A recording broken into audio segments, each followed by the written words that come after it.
Essentially, people have an ingrained anti-persuasion radar. It's almost like a missile defense system or a spidey sense that goes off when they feel like someone is trying to persuade them, right? Their defenses go up and they engage in defensive measures to avoid being persuaded.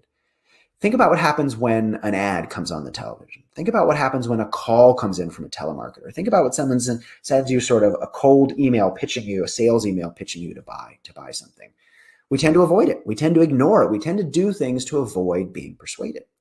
But even worse, we counter argue. Right? Imagine you're in a meeting and you're trying to convince people to take a certain course of action, and they're sitting there shaking their heads yes. Well, while they're sitting there and shaking their heads yes, right? That's what they're doing. Think about what's actually going on in their mind. What's actually going on in their mind is probably a lot like what's going on in your mind at the moment. Yes, you're listening to me. Yes, you're agreeing with some of the things I'm saying, but you're also poking and prodding my arguments. You're saying, yeah, well, that would work really well in this situation, but what about this other situation? Or, yeah, I could see that applying here, but I'm not sure it would apply there, right? Poking and prodding the argument till it comes crumbling down. And so if pushing doesn't work, what does? Right? If telling people what to do, if trying to persuade them doesn't work, what does? We need to stop trying to sell people so much and get them to buy in.